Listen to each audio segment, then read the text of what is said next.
got it.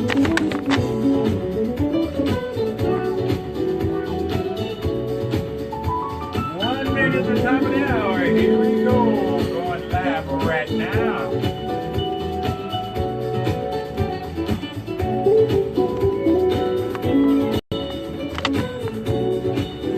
Live videos go away on Facebook, though. Huh? Live videos go away on Facebook. The ones last week did because I know it wasn't gonna be that good Yeah. because we, all that stuff had happened. Just name it after. Yeah, this one you gonna have this one. Yeah.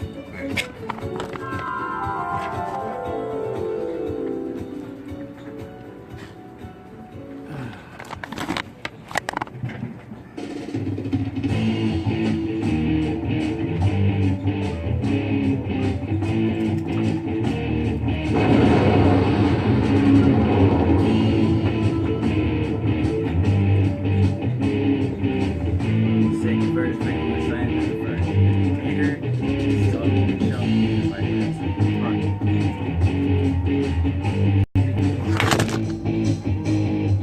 Phone feel, bro.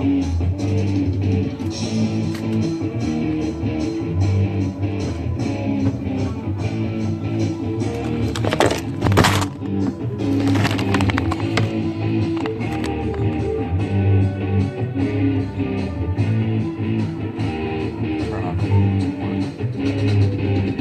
much.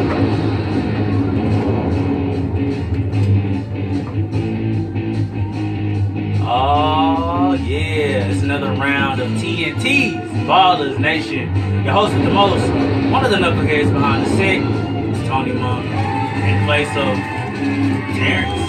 Terrence is definitely beating the pavement, so he'll be joining us soon again. So don't worry too much about him. But I am here with a very important special guest of ours and a good friend of mine, Cornelius Henderson, a 2017 NFL draft prospect and defensive tackle out of Jackson State. Cornelius, how's it going? I'm good. Thank you for having me. I appreciate it. Oh, yeah, definitely. Man. We was excited to get you on the show by way of another good friend of mine, Rich Jones, the corner of New Mexico, who's definitely also another prospect, and we're wishing him a lot of luck and everything that he's going on. Cornelius, how's it going, man? How's it going? It's pretty good. It's pretty good. This is the part of the process that, gets a little tedious. I'm just training, my day-to-day routine, just getting ready for pro day and getting ready to show not only the scouts but the world what I can do. There you go, man. When are you guys pro day? When is Our it? pro day is March 23rd back in Jackson, Mississippi. Back So in Mississippi. I can't wait to get down there, do that. So you excited for it? I am. Man, awesome. Okay, so being a draft prospect and coming since like Gay High and every boy, whoever stepped foot on the gridiron had that playing in the NFL.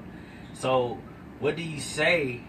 I mean, what do you tell yourself? That time is almost coming, that the opportunity is now at hand, that you will soon be in the NFL. It's like it feels a little different from day to day. Some days I wake up and I'm just going. I'm grinding, trying to go get it, and then other days it's just like that's really about to be me in about a couple of months. So Yeah. it's mixed emotions, but I don't feel nervous or intimidated or anything like that. I'm just, like I said, ready to go show what I can do. So what made you get into football? Let's start from your background. What happened? What made Cornelius into this guy he is on the field today? Well, funny story. Just growing up on the Oak Cliff side of Dallas. Yeah, man. Hey. Yeah. I know. I'm from the Oak Cliff side. Yeah. My mom she kind of took it on herself to kind of keep me into things, keep me busy, to keep me out of trouble. So I played every sport almost known to man. I took martial arts for a little bit, like anything she could find to keep my time and keep me occupied. I was in it. I was in the band briefly. Like I did anything. You weren't too much of a troublemaker though, were you? Nah. I had troublemaker friends, but they were my friends. So I wasn't running with them because I wanted to get in trouble. I wanted to run with them because they were my boys. But yeah. She tried to keep me out of trouble, and football just gravitated to me, and I stuck with it. Been playing football since I was 3 years old. Nice. And What high school did you play at? I went to Duncanville High School. Duncanville High School, man. Hey. The biggest high school in the Hey, world. yeah, man. Hey, Yeah. if for anybody who's listening to this show, if you go past Duncanville High School, it's like it takes up the whole street. Yeah. Like, Yeah, like it's just Duncanville. It's like a university. Almost, man. I see people from other high schools that come down to Duncanville and be like, "Is this really a high school? Like y'all really doing it like this?" I mean, I'm used to it. I was there for 4 years, so I mean, I didn't know anything else. But yeah, Duncanville's great. I went to Carter High, so I was like, every time I go past university, I almost said university. Every time I go past high schools like that, I be like, man, I wish Carter looked like that. I really did. I always say, man, I think that's what my school was supposed to look like. But of course, in the Oak Cliff area, so you know how that goes, and DISD and funding. Curse you, DISD. Anyway, so let's move on. Jackson State. And stepping foot on that campus, what was your college career like there? You know, school wise and including football. Jackson State was good to me. Jackson State was great to me. Like when I took my visits to other places, I felt good about some, not so good about others. But when I stepped foot on campus at Jackson State, it was just that it feeling. Like when I got there, I was treated like family and not like a number or. That's right. That's that Mississippi stuff there, boy. That might be what it is. That's what it is. They, you know, You like that, the huh? hospitality was great. And I was overwhelmed by how much love was shown there. I was like, this will definitely be the place for me after I looked into the tradition, the winning tradition, and what Jackson State University was all about, what Jackson State football was all about. I was like, yeah, this is the place for me. Now, like you said, you attended Jackson State. I, on the other hand, attended Texas Southern University. So we were SWAC rivals, man. It's okay. Yeah, when Rich told me, it's like, yeah, you go to Jackson State, I was like, I might have to pass on it, man, just because of that. But no, man, and I'm glad you're here and that I had a chance to meet you and everything. The field, like, you know, being on the team with Jackson State, what was that like? You know, Jackson State, like I said, is rich in tradition and history and in football, and it's a different type of place. You know, some places that some things would be acceptable aren't too much tolerated in Jackson. So, I mean, an okay season somewhere else is just not acceptable in Jackson. So I was like, having that, not pressure, but having that idea in the back of our minds just made us go harder and try to get back to Jackson State football. So, see, I've never been to Mississippi. If I have, it's a long time ago. So is Jackson State, is it a small town or is pretty... It's the state's capital, Yeah, dog. Jackson is the capital of Mississippi. Oh, excuse me. See, I haven't been out there. That's all I was making sure. Oh, you can drink. Okay. So, at least tell us how did your season play out this last season? You know, was you being a prospect, because you are a prospect, so that lets us know that, you know, you did turn in a heck of a season. You also played in the NFLPA Bowl, and we'll get into that a little bit more later on. But can you share with us maybe a couple of stories about your last season at Jackson State? Well, like I said, Jackson State was great. We were in the process. We just got our most recent head coach, Coach Tony Hughes. He came from Mississippi State, and the ideas and the coaches he brought in, we really bought into it. We turned a lot of things around from the slump that we were in. Like I said, we were trying to get back to Jackson State football, but it was great. We were optimistic the whole time, and like I've told other people, this year will be the year to watch out for Jackson State because we're getting back to where we're supposed to be. Cool. And what was your guys' record? This year it was 4-7. It's all right. But, because you know, I know the SWAC is actually a lot more competitive than most people give it credit for. And That's right. I tell that story all the time. It really it's like is. it's really a different world in the SWAC, but I mean we're getting back to where we're supposed to be, and I'm optimistic. I was optimistic until the last game this season, and I'm extremely optimistic about what the Jackson State Tigers have in store for everybody next year. So. Nice, nice. And do you, even though you playing for a team or something in the NFL, do you plan on maybe attending a couple of Jackson State games? Oh, I have to. Alumni spirit. I have man. to. I love my school. Love my school. Love my team. Like I said, I thank them for everything they've done for me.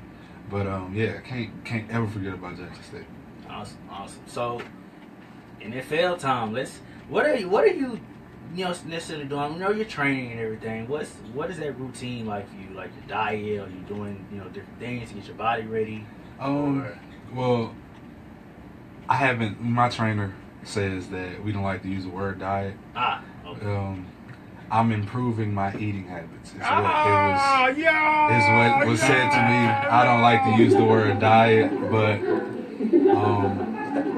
I'm up 7:30, 8 every morning. I have a morning session that'll last till about from 8:39 to about 1, 2 o'clock. Then I have a evening session from 3 until. So I'm just constantly in that routine, grinding, trying to get it. Just waiting on my shot. Hey, and the shot will definitely come at your pro day. And so when it comes to the NFL, is there any team? And first of all, there's a lot of free agency stuff going on. We talked about that a little before, but we'll get into that. We'll get into that. So has that bearing on what's happened with free agency so far? And first of all, for everybody who doesn't know, Cornelius is a diehard Cowboys fan. I am. I definitely am. He's a Cowboys fan, so we'll definitely. So we got a good show for you guys today, and it just so happens that Cornelius is here, and Terrence. And I hate that he couldn't join us, but he made this show easier for me when he talked. Exactly, because Terrence would have known that he would have heard it from me had he known that this man was a Cowboys fan. Yes, he would. Exactly. So with that being said, Cornelius has definitely made this show easier for both of us. And I'm glad boss man Mr. Key is sitting right here so you can hear us talk about how awesome that the Cowboys are. Right. Yes. So I won't put the Cowboys in this question I'm about to ask you because I know that's the given. If you could play for any team in the NFL, who would it be? My honest answer? Your honest answer. Whoever calls my phone. Is that the humble answer or something? I mean, I don't. I mean, at the end of the day, it's the name that'll be at the bottom of the paycheck is my favorite team. So, I mean, like I said, I'm just ready to get there and do what I do. Awesome. Is there anybody, a defensive tackle or a rusher that you study in the NFL that you looked at or you tried to create your game around? Not so much as far as copy, but it's just I'm looking at this guy and say, oh, he's doing this or he's doing that. Maybe I could, is there anybody like that? There are two that I really, really always have my eye on, and that's Aaron Donald and Ndamukong Suh. Yeah. Aaron Donald, there isn't too much of a difference in the way that we play. Penetrates high motor. He's always around the ball. He just finds a way to get in on the play and make the play. And that with Ndamukong Suh, it's that untouchable. It's that attitude. It's that him being tenacious and just playing with this dog that he's a mauler, man. Not everybody has, and I don't feel like I model myself after him. I just kind of find myself having that. So those are two that I kind of feel like I can compare my game to. And it's a lot to say for Aaron Donald because he's for a defense tackle. He's rather small. He's only 284, 6 foot, and a lot of people had a lot to say about him coming out of Notre Dame. That he was, Pittsburgh. I'm sorry, that he was too small. That coming up against those meat pounders on the offensive line, that he wouldn't be able to make it. But he showed with that tenacity and the speed and that high motor that you just said that he can make it, and he's one of the best defensive tackles in this league today. One of, and some will argue and say that he is the best. So, I mean, that, like I said, that kind of speaks to guys that are counted as smaller defensive tackles that it doesn't matter. Like, if it's in you, it's in you, and it's in him. Like I said, he's always moving, always around the ball. And it was like, you got to find something that separates you. You know what I'm saying? Mm-hmm. So that's kind of what I always keep in the back of my mind. And which is a really good thing because players, coming into the NFL need that type of mindset. that regardless of whatever adversity or obstacle that you're facing, you can still get done. Right. Like an Aaron Donald or smaller guys, Tavon, Right, or, right. Darren Sproles, and guys, Drew Brees. Yeah. He's one of the shortest quarterbacks in the league, and definitely a future Hall of Famer when it's all said and done. So let's talk about your NFL, the Player Association Bowl that you attended. How did you? What was the invitation that you got? We talked about that me and you before the show had started. What was that? What was that? It was a really crazy story to me. There were a couple of guys that are also coming out this year. We have a linebacker coming out, our center, our wide receiver, and we were getting. It was those couple of weeks we were getting like constant bowl invites and letters and things like that, and so if something came in the mail, like everybody knew it was like for one of us, and like it was always in a joking matter. But one day we were leaving our exit team meeting, and we were walking out, so we were in the locker room just laughing, joking or whatever, and our assistant from the front office came. She was walking to the back towards the locker room, and I saw two UPS men with her, and they were like these really thick envelopes. So they were coming back. We didn't know what was going on. Like we didn't pay that much attention. Like it was important. It was probably for Coach Hughes or something or whatever. So she called my name. She was like, "These guys are here to see you. They have something for you." I'm looking around like for me, like I'm not expecting no package or nothing like this. Like, so I signed for it or whatever. And they gave me these really thick envelopes with these packets, and I opened up, and it was my invitation to the NFLPA game. Oh, man, yeah. That's awesome. And that goes to show about the type of season and the work that you're in. When you feel that it goes unnoticed, that people are watching you. And that's just the incredible thing about sports in general, is that you just never really know. And that's always why you keep grinding, you keep busting your butt, you keep pushing for your dreams, because something or a blessing per se is always going to come around for you in the form of something like the NFLPA book.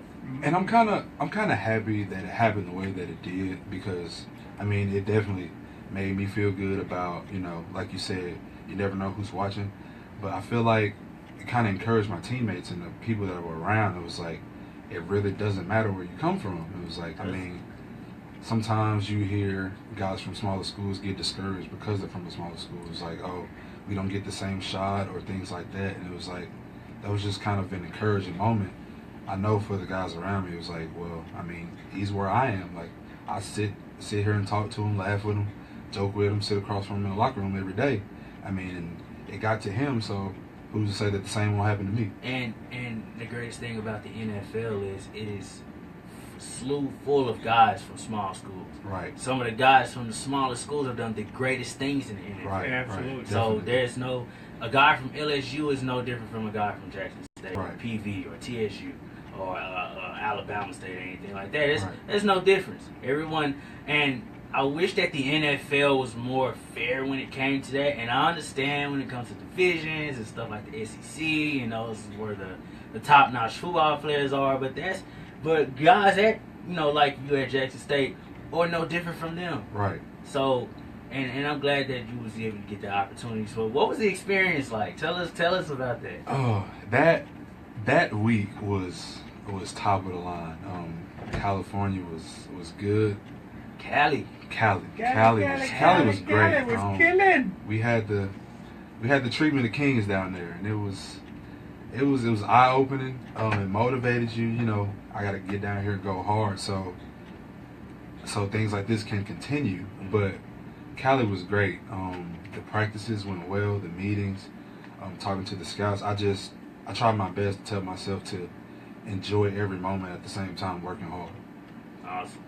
So, you started that game. I did. But you guys are on the short end of the stick. Yeah, it's okay. But Yeah. the experience in working with different players, what was that like? Just being able to be around different guys from other schools and everything. I mean, it was, like I said, it was a great experience. I actually got back in touch with some guys from down there, and I met some new friends, some friends that I've been talking to and keeping up with ever since. So, in that aspect, it was great. And as far as, practice, things like that go, I was just I had in the back of my mind like, okay, I know where I come from, and my the logo on my helmet isn't as big as some of these other schools, so I gotta go out here and Go hard. basically and prove what I can do and get my name where I feel like it should be. And in some of those practices, it was just like, where did he say he was from? Oh, that's the guy from Jackson State. And from day one, just kind of building. By the time I left, I tried to make sure that they knew my name. Awesome. And one thing I've always been confused about when it comes to bowl games like these where players from different schools come around, what are those practices like? How do they get y'all to gel together within like a week's time?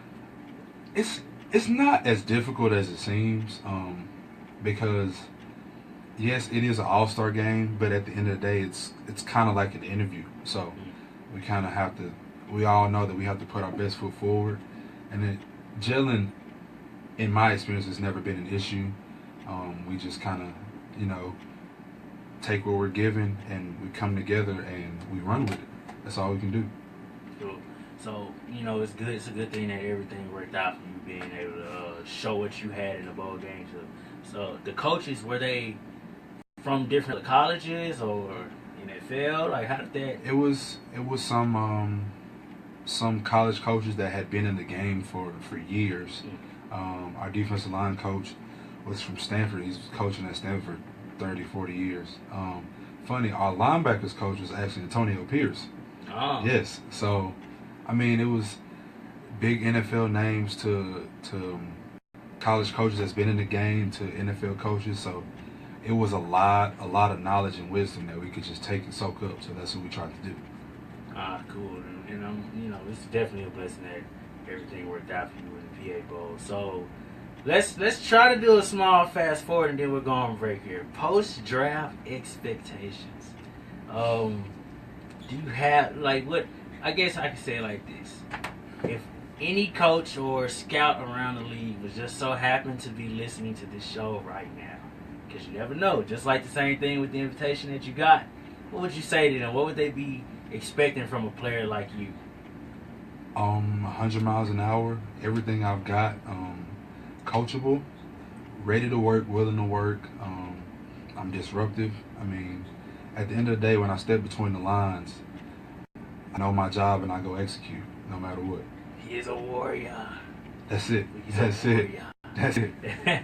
So, and we probably really missed on this question. What did you study at Jackson State?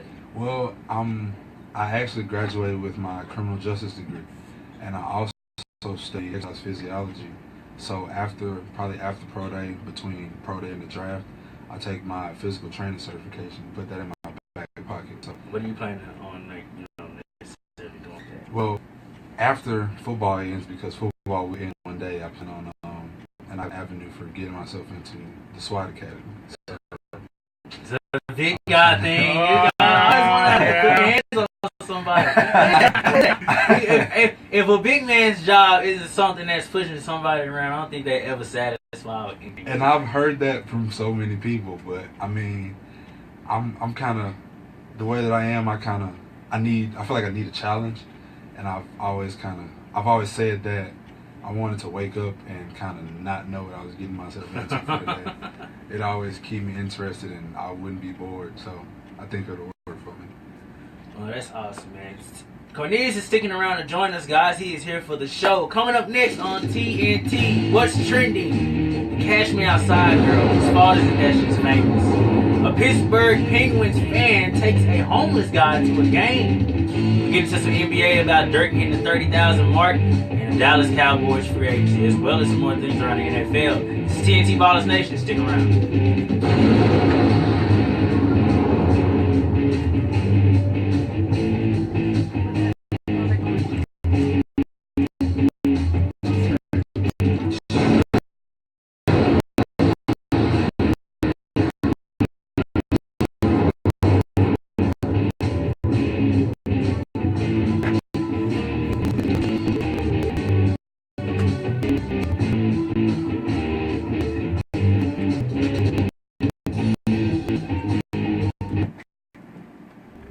Sickle cell is a genetic disease affecting approximately 30,000 children and adults in the United States. A defective gene causes the body to produce an abnormally thick, sticky mucus that clogs the lungs and leads to the life-threatening lung inflammations. These thick secretions also obstruct the pancreas, preventing the digestive enzymes from reaching the intestines to help break down and absorb food. More than 10,000 Americans are unknowing, symptomless carriers of the defective CF gene. An individual must 909-9229 or greenswatergardening.com. Design, installation, and maintenance from ponds to pondless waterfalls. It's Greens Water Gardening.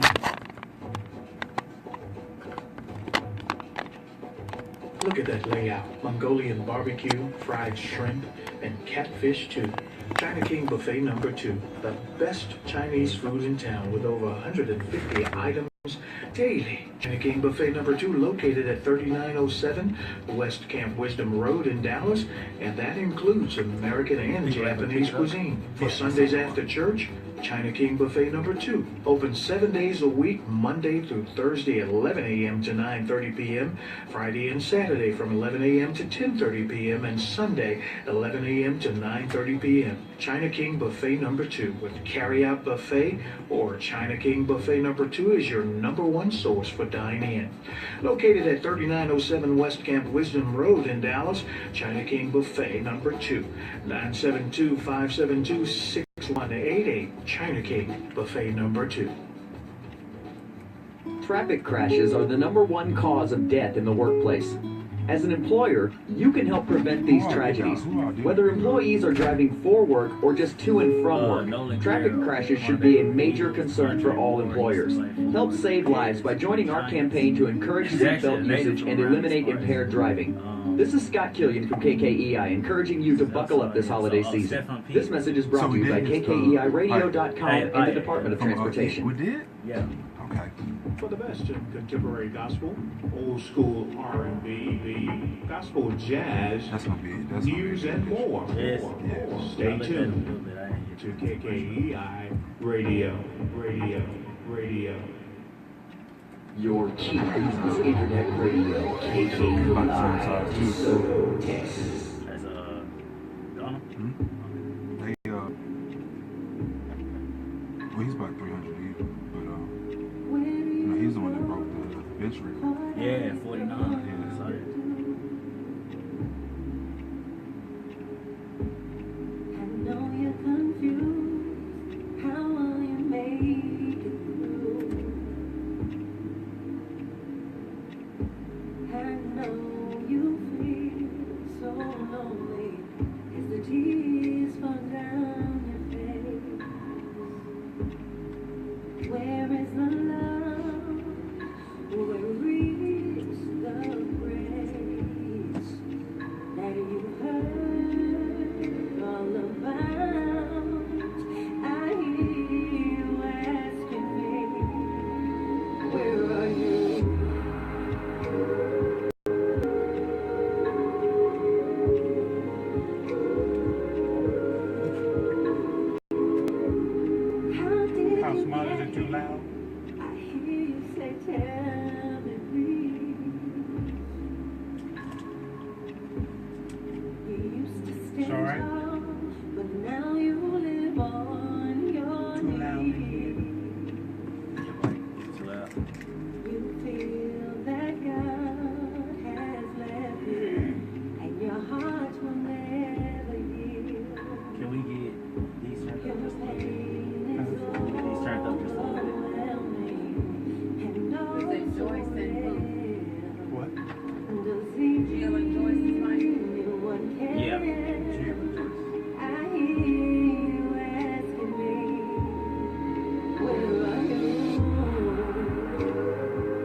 Love back on. Say hello to Josephine from Mississippi. From Belzona. Arizona? Okay.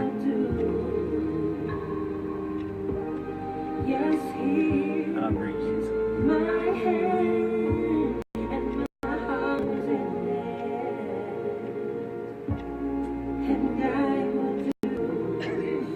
Belzona, Mississippi. Huh? Is Belzona, Mississippi? Yes.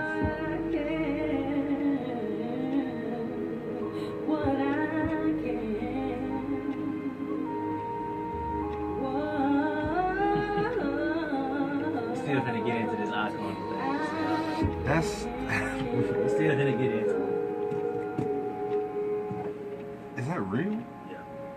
British company is created. It hasn't been released yet, but it will be soon.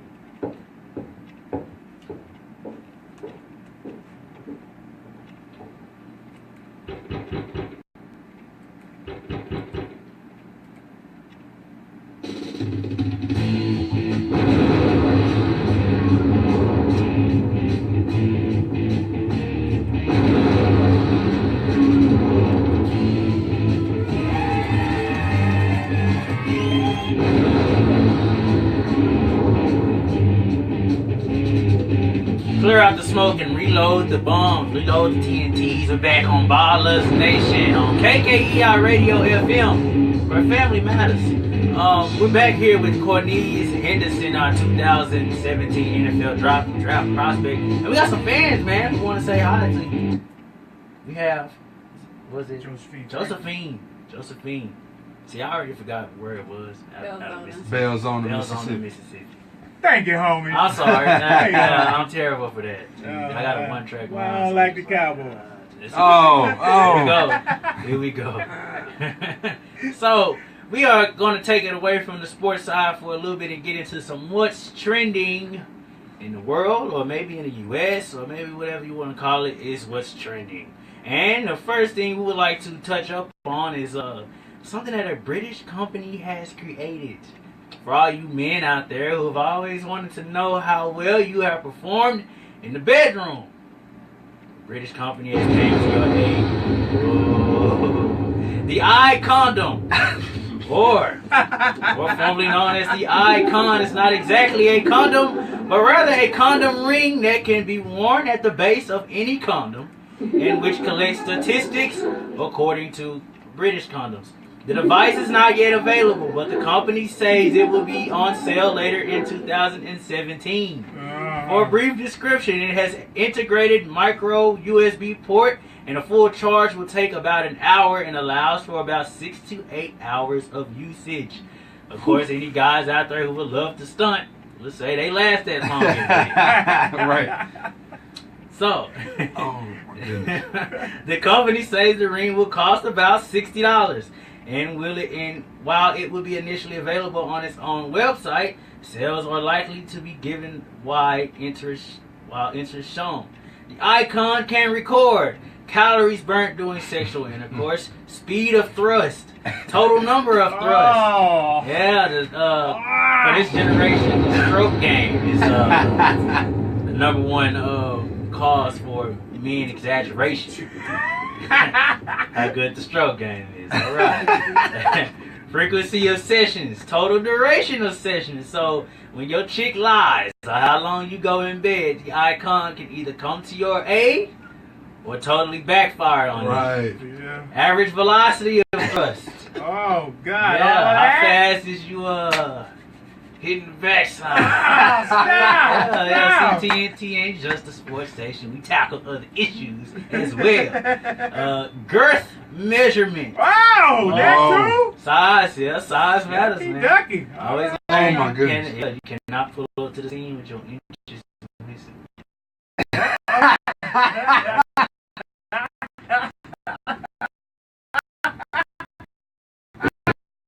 And also, of course, the different positions used.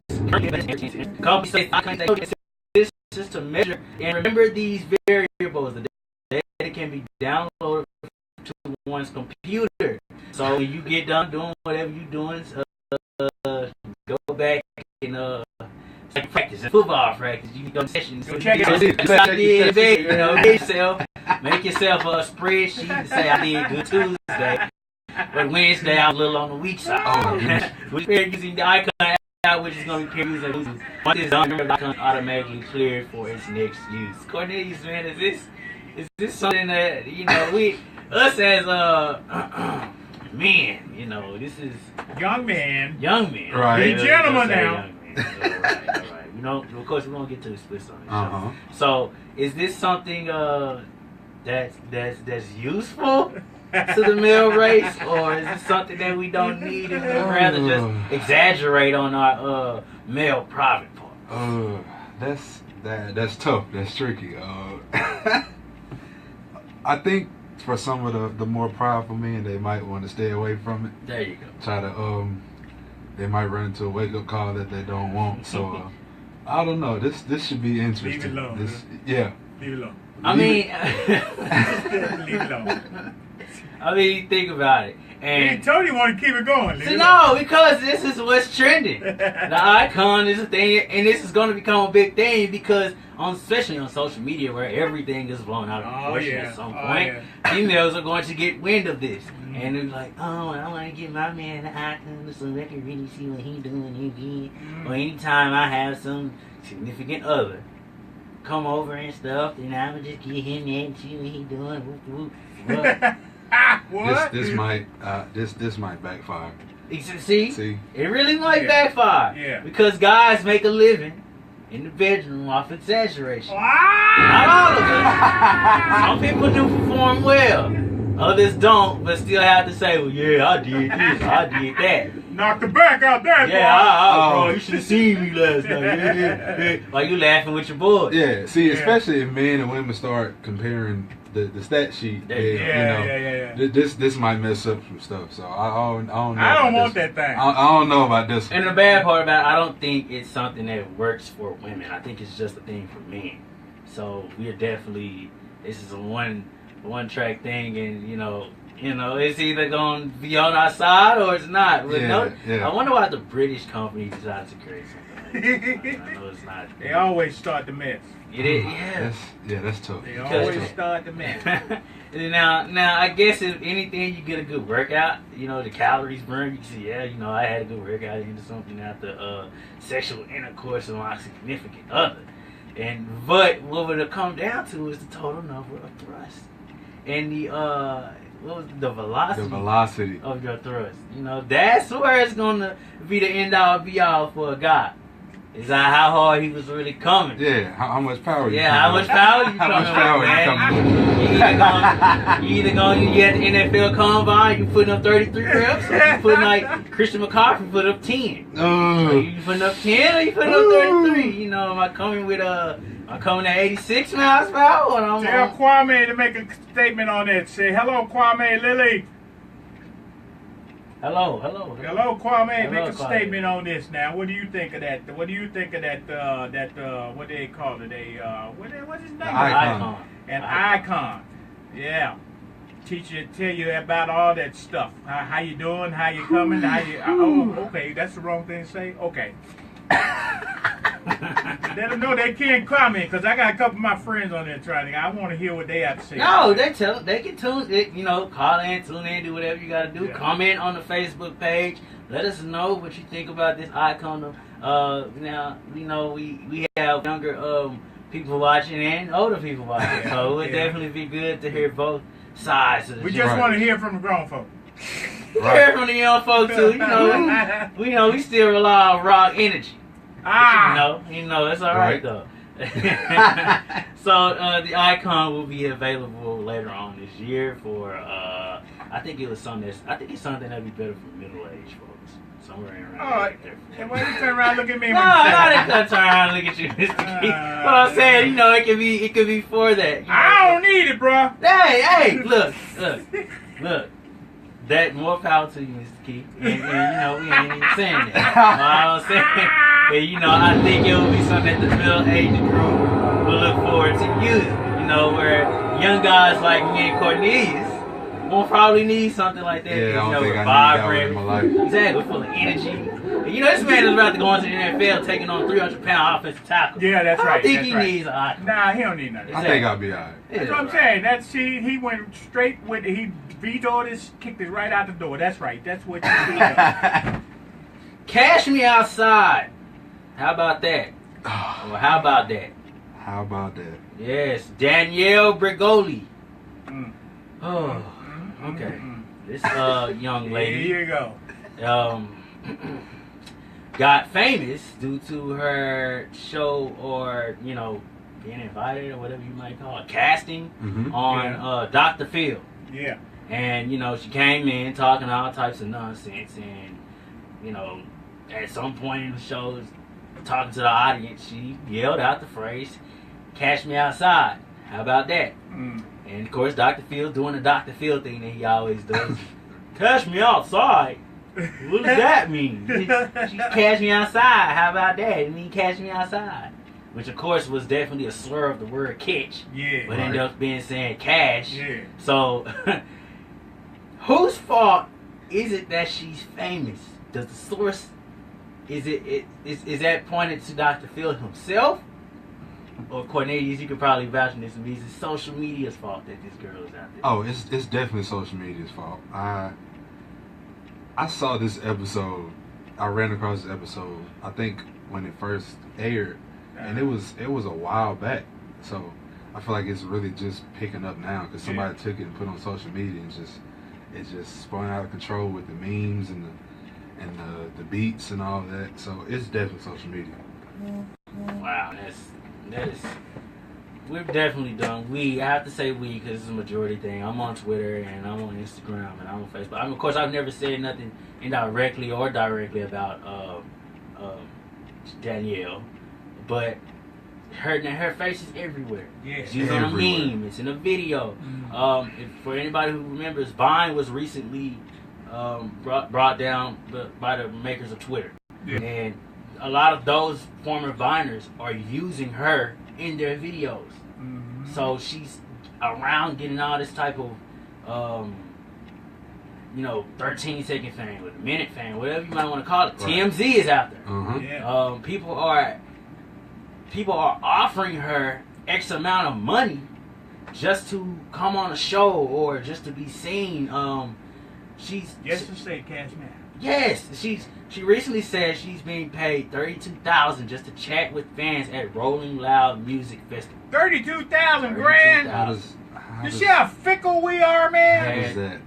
32 grand for just cash me out. And it lets you know, but that's what society, especially entertainment, Yeah. runs on: drama, controversy, stupidity. And that's the Pretty truth. much. Stupidity. And that's the truth. We laugh, and Cornelius is probably vouching. We laugh at funny videos where we see homeless men, falling off in random places on cars or something, or somebody getting beat up, or a cash me outside type of chick, that's saying all types of outlandish stuff, disrespecting her mom, and social media laughs at that. Yeah. She gets seen, and now the entertainment industry is saying, well, hey, we want this girl. Yeah. Because this is what it's revolved around. This is the money making category these days is stupidity. Stupid. And that's the truth. Yeah, I agree with that. It is, it's kind of the things that should be not looked down upon, but it's kind of entertainment for us. But I don't feel like you can't really blame the entertainment industry because it's like it's there for them to choose from. It's like, well, if this is what is entertaining people right now, then why not bring her in to entertain the people more? Yeah. So I mean, it makes sense on that side of the fence, but I mean, it's still crazy how it all happens. The bottom line is the greenback, baby. So All at the end of the day. Hey, dollars, dollar bills, y'all. Yeah. And that's what matters at the end of the day. Because as long as someone or a higher echelon of power within whatever media industry that there is that's pulling this girl in to say, we want you and we're going to give you X amount of dollars. In return, all these fans will come out just to hear you say, cash me outside, and speak vulgarly, on a mic, and we'll get money guinea pig. Crazy. You know, Yeah. it's the guinea pig cycle, and it's happened to multiple people, not just her. She's not the first. I don't know too many people who won't cuss for $32,000. Yeah. Exactly. Yeah. Exactly. So you know, 32 grand, I'll let them fly. I'll I'll get up there. Let it loose, man. Let it loose for $32,000 as long as I go home with a smile on my face. But it goes to show you, money is the root of a lot of things, not just evil. A lot of things. A lot. Moving on from, yeah. Penguin fan.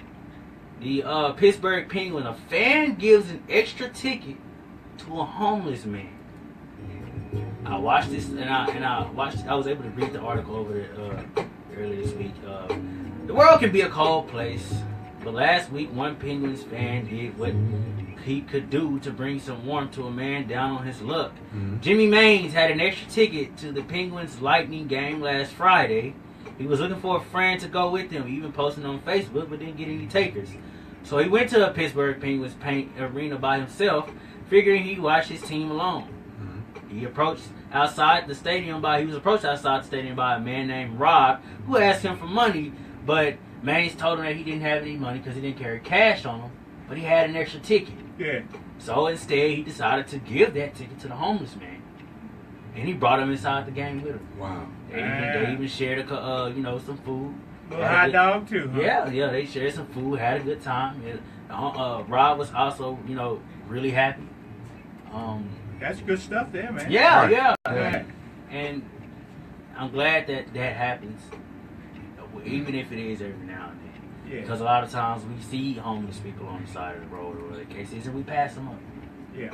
Because it's not.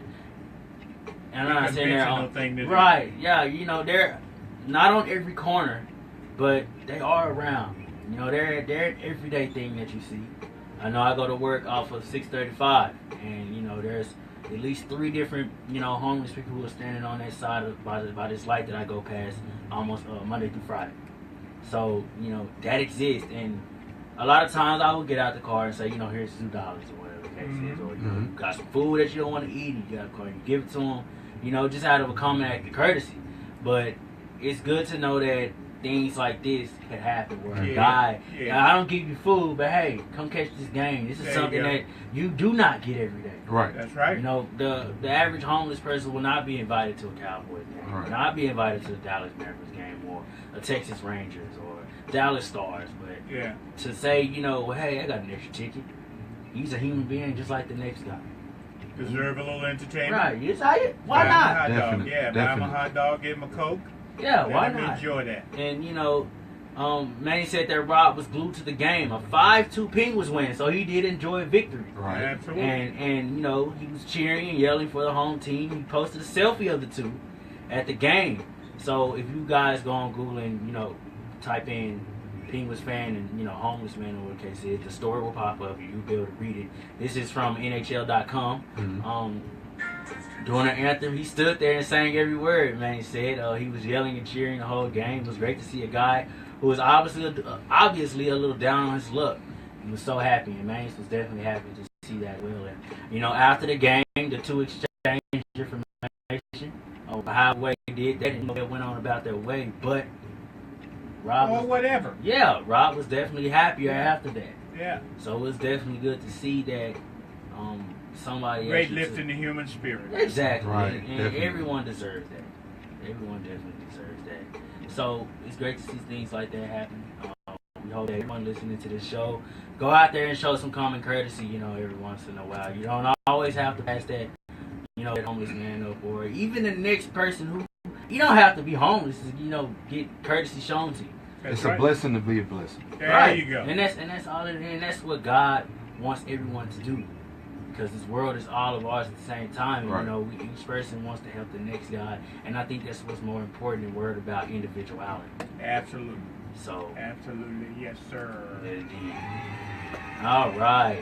So, moving on to our last marking what's trending. Baker Mayfield. Yeah, because he Cornelius already know what I'm going to get into. Was arrested recently. Being under the intoxication of alcohol. And the police released his arrest video, and it was actually funny because on my account that I was tweeting from my YouTube page. One of the Cowboys writers said that he had found the next Cowboys defenders. Because when you watch the video, Mayfield is standing by this by a bench, I want to say, or this concrete step, and the police are talking to him. It's like 3 or 4 guys. One guy's on the other side of the car, and Mayfield begins to try to take off running, and the police just shot after him. And he one guy spears him. He hits the concrete and falls on the ground. He's like, "Put your hands behind your back. Put your hands behind." He's like, "Hands behind my back." Yeah. He's just sounding intoxicated out of his mind. Yeah. But he did release a statement to.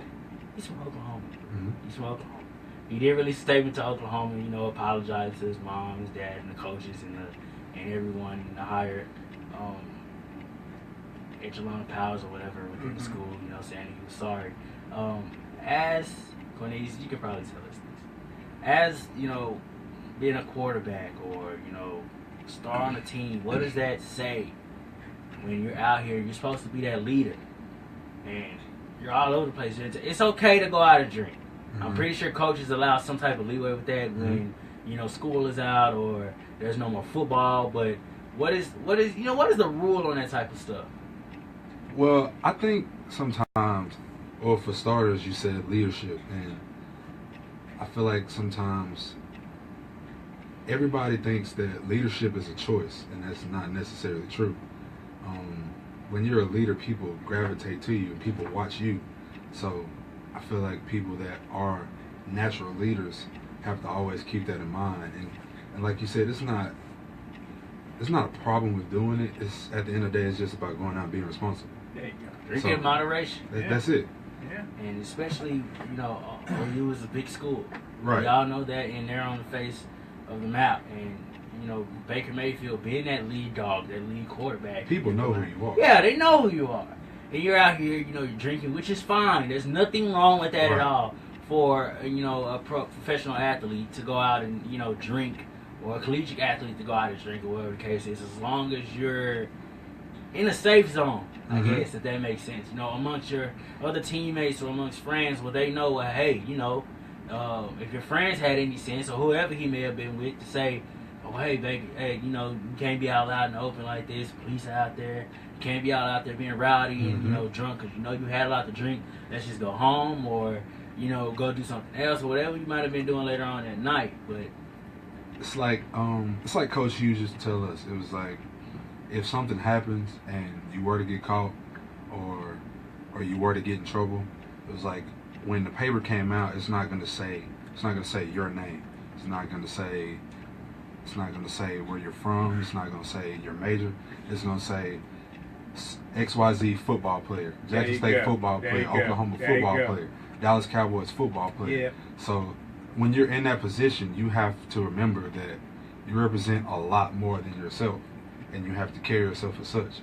Absolutely. Especially, being in Mayfield's standpoint where you are the face of OU. Yeah, like you have thousands of college students cheering for you. Thousands of fans are cheering for you on a Friday or a Saturday, and even if it is the off season, there's no room for slack. Right. Because when the season comes back around, you're still Baker Mayfield, quarterback of Oklahoma. At the end of the day. So I don't care if it's March or May or anything, and there's no ball going on. You still represent this school. Right. Because like you said, when the paper comes out, it's going to say Oklahoma quarterback. Right. There you go. And that's going to get back to the coaches. It's going to get back to the staff. It's going to get back to the president. And it's going to say, well, hey, my guy, my face is out here, doing this type of outlandish things and, tarnishing our name. Right. And that's what it is, because you represent it. So, aside from releasing, the video is actually pretty funny, aside from, the drinking and everything. And I actually haven't seen the video, but I've heard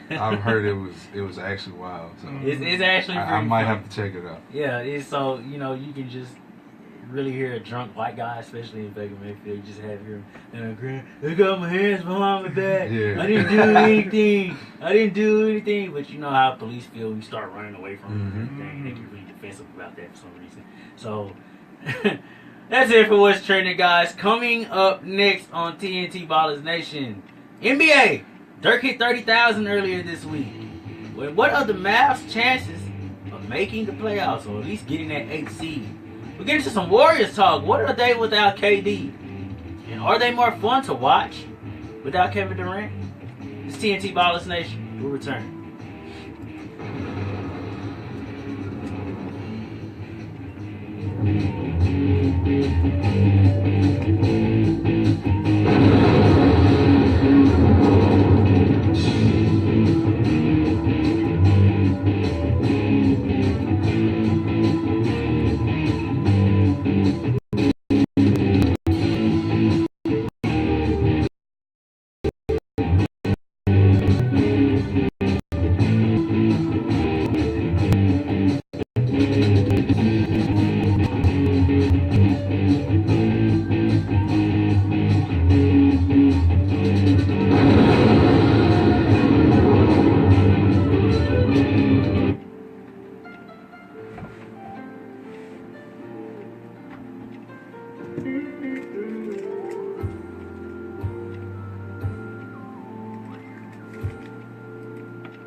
Hard it sounds telephone.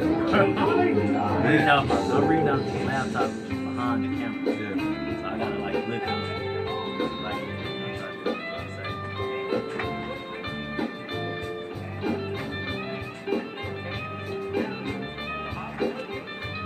When you go back on, say hello to Coach Val Rose. Coach Val Rose. So Jeff Holly on guitar. You don't know that name? See, listen. I was raised in RHODES. Val. Val was Start looking at the pro stars. in the NBA, man. He's coaching at Figured out I was growing up a little bit. Knew that was what's the school there Tim was Brown something went else to? more than what I saw Roosevelt? out there. Let's go to Roosevelt. Is it Roosevelt? I knew it was a big old world out there someplace Hold on, record. calling my name. And I listened to the radio late at night. We didn't have one in our town, but the one that beamed from Memphis, Tennessee. He said, "Rumble, young man, rumble." He's talking to me. Yeah. Right. Or was that Nashville? Okay, that's right. It was Memphis. She coaches at. Even when I left and went to the Navy, man, we could get this Coaches where? out on the boat, not here with Temptations. Boy, they were singing them songs. Yeah. When you go back on They were just singing good Val too. Rose, tell us where you're coaching at But right now. every time they sing a song, She played in WNBA. All right, fading I down. hear Here we go. something different. I hear stuff like this. It come out just like this. Yeah, ain't necessarily forte. But get into it a little bit. Mine either. I've been working it. He's at the Dallas Mavs camp. Dallas Mavs hoop camp is where he's at now.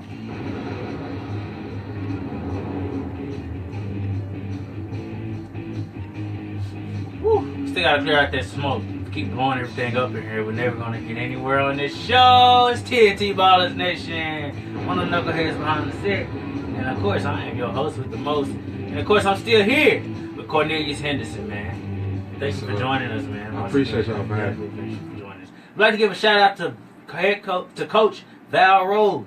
He's at the Dallas Mavs the hoop training camp right now. So he's out there. We'd like to give a big shout out to him. We appreciate for watching the show.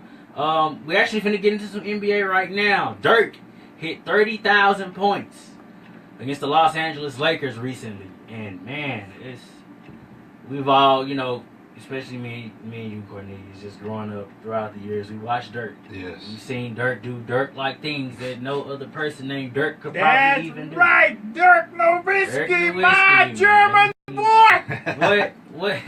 What does his legacy say for him when it's all said and done? Man, one of the greatest Mavs in history, man. Basically, at the end of the day, Yeah. Oh, you weren't asking me? No way. I was asking it's like- both of y'all. it's- It's okay. over time, you got those names that are just synonymous with certain organizations, and Dirk in Dallas is one of those situations. It's like you said, one of the greatest Mavs And in history. he's came at that point where he's a figurehead here. in Yeah, Dallas. Definitely. The absolutely. Mavs actually come to him and say, "Hey, what do you think about us bringing this guy in, or do you think he's positive to the team, or is he negative, or what do you think, Dirk?" The team, they can still kind of building the team around him, and though he may not be as much of a focal point as he once was, Right. he's still a major part of what's going on. Absolutely. So, Dirk hit 30,000. That puts him at number 6 on the list. Will Chamberlain, Kareem, Jordan, Kobe. Those are guys who will go down in history as the greatest players to ever step on the court. And Dirk is there with them. And it feels great to say that, especially he's German. Yep. Holy crap. But the thing is, foreign guys always excel in basketball. Yeah. And I don't mean to say that to be, Uh-huh. stereotypical or anything. That's the truth. A lot of foreign guys are in the NBA and they excel. The Gasol brothers are a good point. Porzingis, Steven Adams. These are guys who ball on a consistent basis, who are doing really great. But Dirk just stands at the top of the throne Yeah. Right on. with 30,000 points. Yes, sir. Like you said, he's a figurehead here now. He's in that talk with some of the GOATs, and Yeah. I mean, at the end of the day, he's earned that. Absolutely. Like, Hey, look, I don't mean to interrupt y'all, but Val trying to holler at me over here and tell him I'm just producing behind the camera on your show. But Val, mother-in-law gonna get that crawfish pie to you real soon. Shut up. Don't say it no more. I want some crawfish pie. Uh-oh. crawfish pie. Uh-oh. See, look at him now. You gotta train, cause you Crawfish. can't have Oh, no, you You can't have none. Hey, You out there, you it's try- the weekend. I can have a little bit. He go out there I'll and pro day, gotta run that 3-cone shuttle, and then he There you cramp go. up, and then I'll be alright. I had that crawfish pie. Yeah, man, you be blaming us, man. It Yeah. was their fault that we we want you to go out there and excel. It's the That's weekend. right. I'll be alright. We give them an orange or something. Some Banana. vitamin C. so back to the Mavs. Speaking of Dirk, in those guys, they are sitting at 10th in the Western Conference with 27 wins and 36 losses, but they're just 2 games out of the AC. Mhm. The Trailblazers are in front of them, and then there's the Nuggets. But the chances that the Mavs have to make that seed is, I feel good about them. I feel good about Yeah. what the Mavs have going. They've won 6-7 games at home straight. Mhm. They're playing really well on offense for the most part. There's Seth Curry, Harrison Barnes, and what an addition he's been coming from the Warriors. And a lot of people question that maxed out contract that he received, and he's paid dividends, scoring about 20 points a game, solid 20 points a game. He has the most minutes with about 34, past Dirk. He is the focal point of the offense. And now he is. Yes, and then, on the defense side of the ball, Wesley Matthews, Mhm. Yogi Ferrell, the rookie. He's come out and he's going to make that. He's going to be at the point where soon he will be a defensive threat.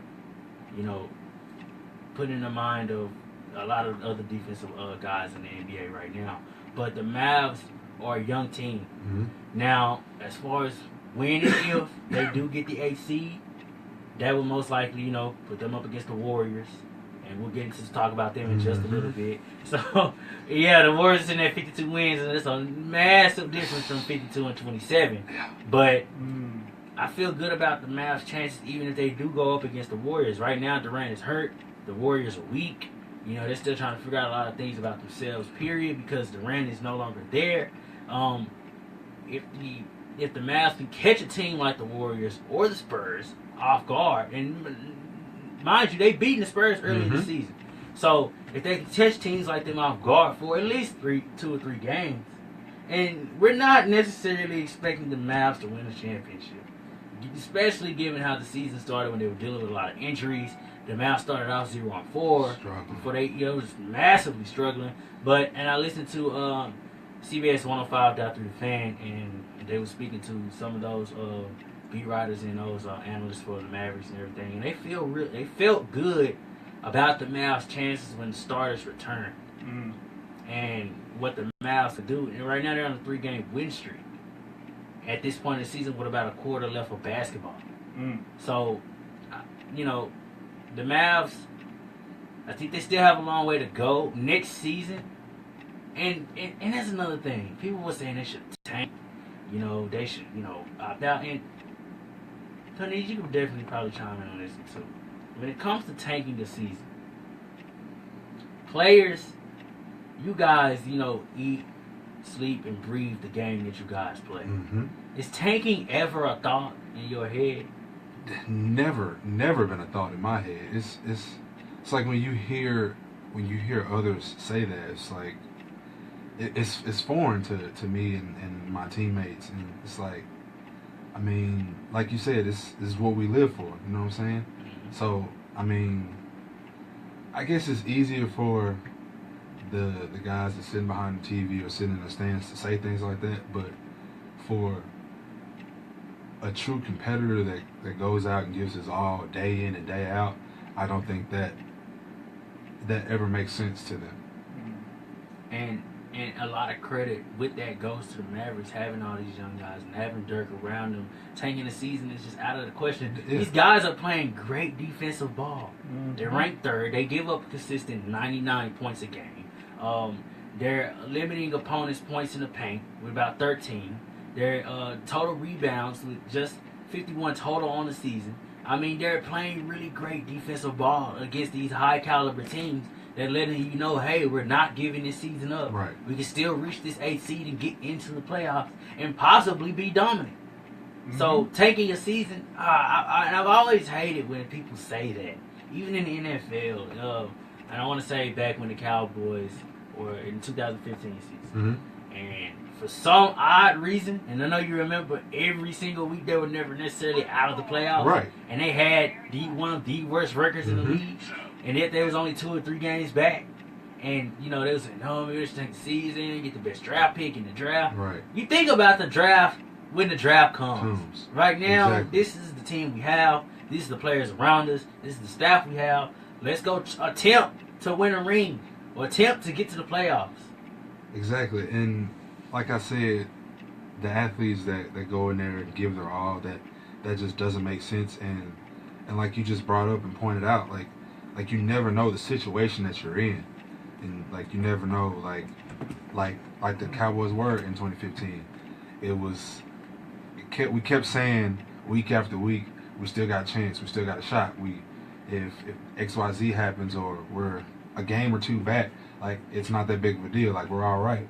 The record kept looking worse, but the chance didn't diminish until the very, very end. So, like you said, you never know what situation you're in, and you just got to keep fighting and keep pushing as a competitor. But we do know someone who is, or a team that is not in a very good situation right now, despite their record. We just talked about them, the Golden State Warriors. They've lost 4 of their last 6 games. And Kevin Durant was hurt, you know, fairly recently. And the Warriors haven't been the same without him. And seeing as how they came, especially from last year and the season before that, they showed that they could play well without a Kevin Durant. The question is, did the Warriors get comfortable knowing that they had another superstar there? I wouldn't say comfortable, but you can't help but to, I don't even want to use the word rely, but I mean, you slightly ease up when you have all these guys who are really great shooters. The Warriors have at least 4 guys: Klay Thompson, Draymond Green, Steph Curry, Kevin Durant, and Iguodala, who are playing over 25 minutes. 3 guys who are scoring over 20 points, being Klay, Steph, and I'm trying to look up the list here. You got Kevin Durant, who scores the most points on the team with 25. So when you lose your leading scorer, and you know Steph's still there, Steph's still dominant, Steph does Steph things, but I guess you kind of really just ease off the brakes, saying, man, I don't have to do as much because Kevin's here. I mean, but that kind of goes without saying. It's like, it's not that I need that help, but that help was here, and it was great. It was great. It And was great. it's like so now I'm used to that being here, so it is gonna kind of shake some things up when it's like that absence is there. You know what I'm saying? Yeah, and it's going to pull you out of your game because you came and you ended there as a team. Right. You were a building block to this thing. Exactly. So you know, you get there, you know your gig, the other cat got his gig, but man, when that prize puzzle, exactly, one of those chips fall out of there, there's readjustments that need to be made. There's things that need to go on. And it takes time. And you know, basketball is an ongoing sport where games happen back to back. You only get 1 break. This isn't the NFL where you have 5-6 days to time to adjust. Yeah, you got time to adjust when the Dez Bryant goes down. Right. Let's hit the drawing board and let's see what's going on. And speaking of the Cowboys, free agency. Holy crap. Whoa. A lot of things went down. Yeah, we're going to do some laughing today. Oh, man. Cowboys lost a couple of starters. Ron Neely, buddy. Signed with the Denver Broncos. Yeah. Barry Church signed with Jacksonville. They're losing J.J. Wilcox. Claymore may soon be to go. Doug Free just announced that he would retire. So they lost their starting right offensive tackle. That one wasn't so surprising, though. Yeah, you know, everyone's been saying that. Yeah. They seem to be on the cheerful side of Doug Free's retirement. But, you know, needlessly to say, he played for it. You know, he gave us what he had. He definitely did. He dealt with some injuries towards the end of his career. You know, Doug Free had been there since guys like Flozell Adams and Andre Guerrero. Right. So, exactly. So he's had time, and those guys left in 2008. Right. And it's 2017. So to say that he served his time, I definitely gotta give him that. That's an Appreciate you though, understatement. Doug Free. Yeah. Yeah. Everything you done for us. Now there was a couple of things that you kind of gave up. Yeah. Romo is how he is now. Well, we're gonna get into it. And speaking of Tony Romo, Cowboys had announced that they would release him Thursday. Mm-hmm. Cornelius, he's still here. Now, Well, what it is they've tried to bait teams into, grabbing. Mm-hmm. yes, to say, they were about to release him. Anybody who was wanting to trade for him will come forward. But now, it's been stated today, teams are concerned about his contract being outweighed by his injuries. See, what did I tell you? The I understand last time that. we talked about that, what did I tell you? Exactly, and I understand that. But you have to remember that the player that you get into. Yeah, like But just- here's the thing, man. That injury record outweighs a whole lot of stuff that you're looking at when you're talking about the season. You're right, but when you gotta own Tony Romo, you gotta own Tony Romo. Yes, your team is a contender. Yes. Well, yeah. Your team is a Yeah, contender. look, I agree. You can't overlook that. I agree. Make them fight, Tony. Make them fight. Yes. Now, needless to say, Tony's time in Dallas is done. Mm-hmm. Dak Prescott has proved that he is now the starting quarterback. Now, whether Tony chooses to come back or not and play behind Dak is all going to follow me. Then at that point, I might switch and say, Don't do it, they Tony. need Don't to do it. compete for this job, in which Tony Romo most likely went through the experience. But moving on to important matters, what's going on around the NFC East? Yes, the Redskins have obtained Terrell Pryor, wide receiver from Cleveland Browns. Yes. The Eagles have obtained Alshon Jeffrey, wide receiver from the Chicago Bears. Oh, And the boy. Giants have obtained Brandon Brandon Marshall, Marshall. Brandon Marshall. wide receiver from the Jets and the Bears. Yeah. Cornelius, you fear for the Cowboys? Do you? Be honest, okay. Oh, You that- fear- because we lost part of our defense. Yes. The Cowboys haven't been able to sign anybody because they owe so much money to Tony Romo. Tony Romo holds at least $19 million in cap space with his contract alone, and the Cowboys only sit at $8 million and have only signed solid, back up to average level starter players. By yesterday, a free agency signing Noli Carroll. Paya is he's a really good. I think player, he'll be a good addition to the and defensive line. signing DeMontre Moore, former New York Giant. So I wasn't crazy about the picks. You know, we all like our team to make the splash like the Patriots did, signing a cornerback, trading for Dwayne Allen, getting Brandon Cooks, and the thing about Patriots, they didn't need to do this. Right. They won a Super Bowl with. You can't. I always say this: no one can name anybody on that receivers squad of the Patriots, let alone the offense, other than LeGarrette Blount, Tom Brady, and Julian Edelman. No one else can name anybody on that offense. I've actually had that conversation with about 2 or 3 people and said the exact same thing. Exactly. Guys like Chris Hogan. He's 30 years old. Flourish. Guys are getting open. It's the system of Bill Belichick. That's at the end of the day, that's what it is. Bill Belichick. That's it. Yep. So people, and especially on my Facebook, I would scroll up and down there, and people were like, "Why did the Cowboys do anything? Why did the Cowboys not get anyone? Why the Cowboys sitting there letting these guys go?" It's because they can't afford them. It's a tough situation. It's a tough situation that they sit in. Tony Romo gave him all this money back in 2013 going into the 14th season. He got hurt, which was terribly unfortunate considering when you did give him the money. I always say this: you were a Des Bryant catch away from the NFC Championship. You got went in and put in time, he fell short. But I always did say also, if there was any time in Romo's career he was supposed to win the Super Bowl, it was in 2014. It was that year. And you being a big fan, did you like what you saw this year? Did you got expectations or with Dak and Zeke? And we know none of us saw this coming.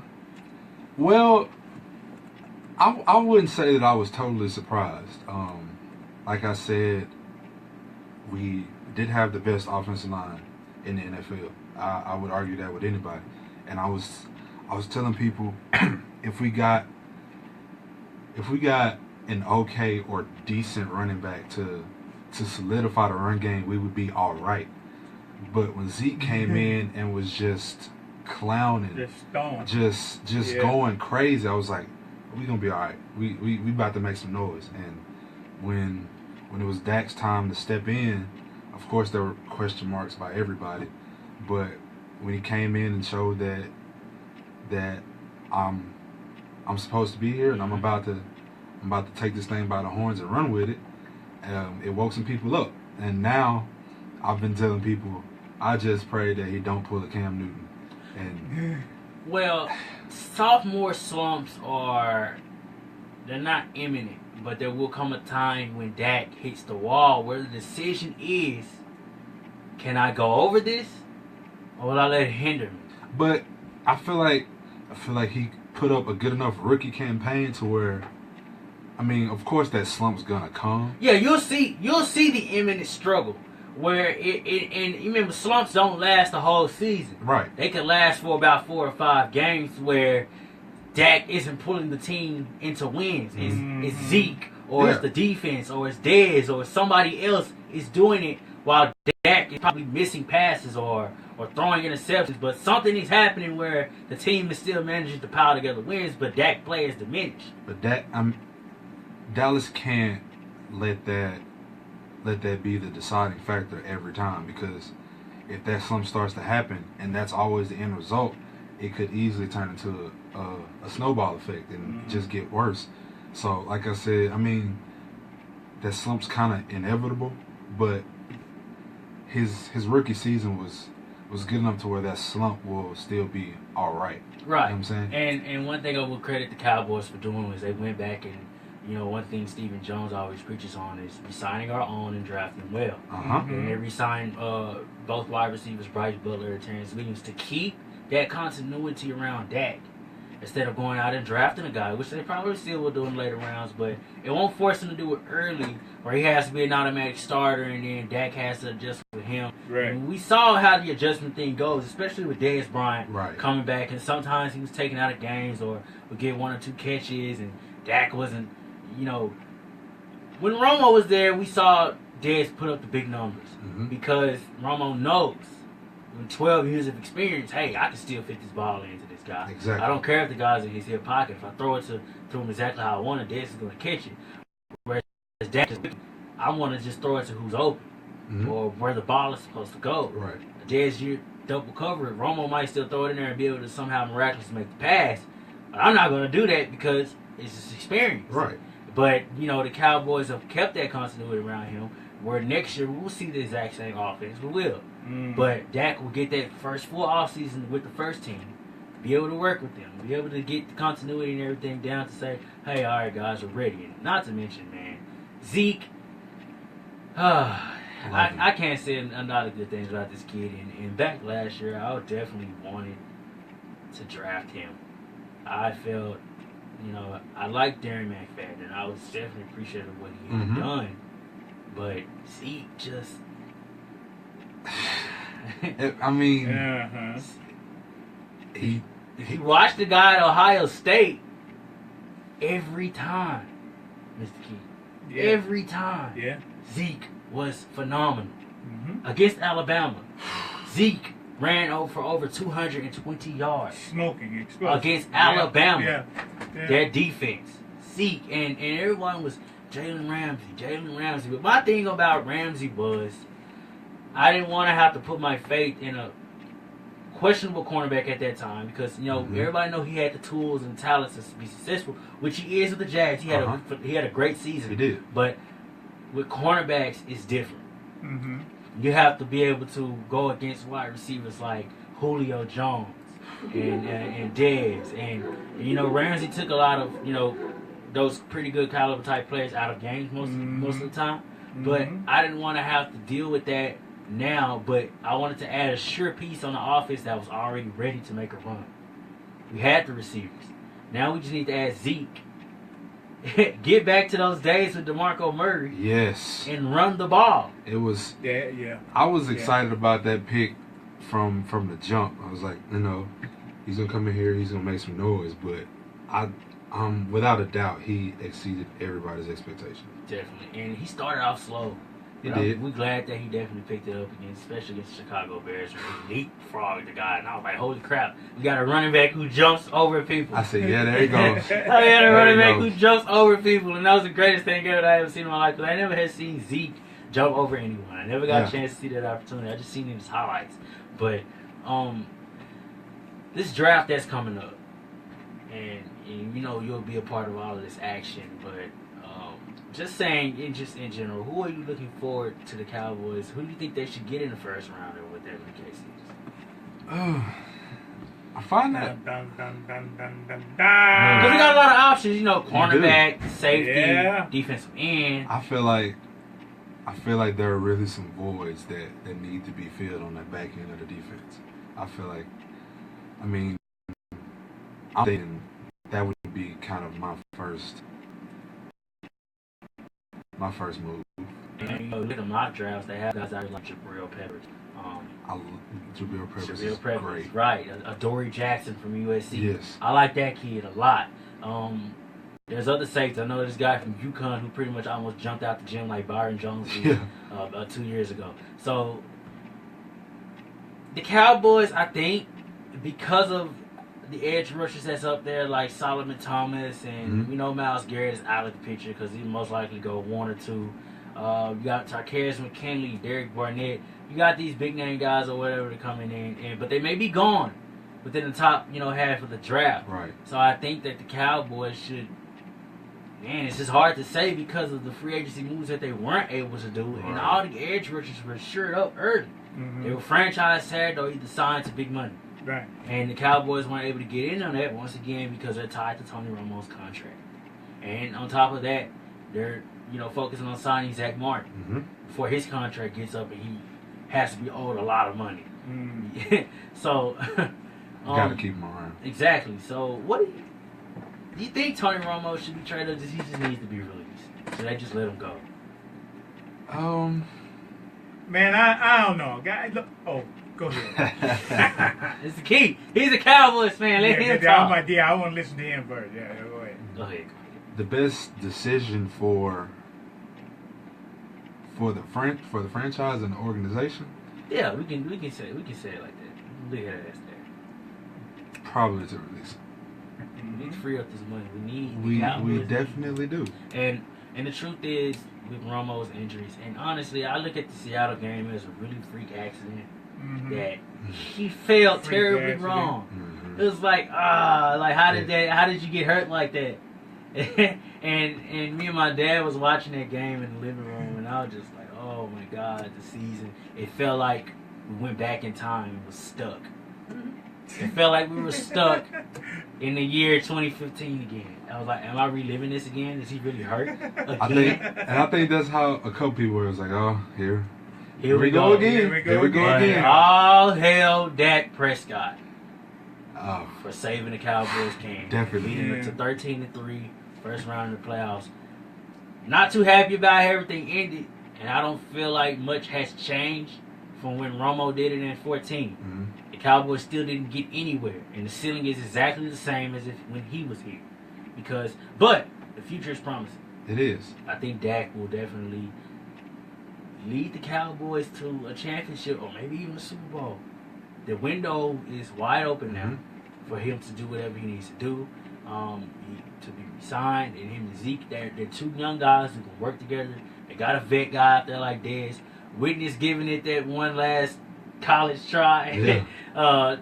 T. Will has been resigned. Bryce Butler. Expectations for next season. I feel like The schedule was harder though. it is. It Kansas definitely City, is. Denver. The schedule was The definitely harder. schedule is harder, and free agency just made the NFC East that much. Oh my God! Not only yeah. that, the draft hasn't even come around. Yeah, it's so. But I still feel good, and expectations are still high. It's just things have to come together, and I feel like there's a chance that they will. Like I said, we have to kind of patch up some holes in the back end of that defense, but we all right. All right, we're gonna be all right. And I tell you, us gonna be all right. Cornelius, when he takes the field at his pro day in Jackson State. March when? 23rd. March the 23rd, man. Cornelius, you are definitely family here on TNT Ballers Nation of KKE. You're a family here on KKER Radio, man. I If appreciate you're in it. town, you should stop by, man. Give us a shout, man. You're always welcome here on this set. You know, the knucklehead behind the set now, man. Yes, sir. You're one of Appreciate it. us. So, you know, Boss Man welcomes you. His Key welcomes you. The family welcomes you. Absolutely. We wish you the best of luck going into the draft, man. We hope the good Lord blesses you as you go forward, man. And best of luck to you out there. Thank you. Appreciate it. Definitely. This is TNT Ballers Nation. Catch us next Saturday at 6 o'clock to 7:30. And tomorrow, the Tony Key Show returns at 7 o'clock. Join Tony Key himself, the Mr. Handsome Tony Key. Yeah, say again, say I'm being again. modest. Catch Julie Joyce as well as they give you a bunch of news and that old R&B soul music. God. It's TNT Ballers Nation, guys. We'll see you next Saturday.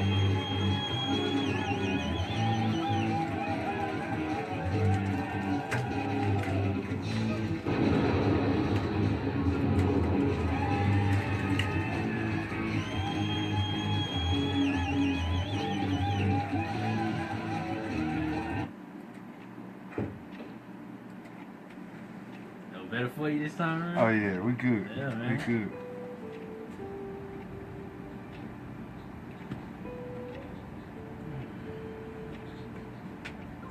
Sweet. Sweet. Oh man. Appreciate all of y'all for tuning in. Y'all already know where to find us. Catch us back here next Saturday. My man Cornelius, man, draft prospect. Y'all watch out for this kid. He's gonna do a lot of good things in the NFL, man. Here we go, man. Y'all appreciate y'all for tuning in, man. Catch us next Saturday. Thank you, young blood.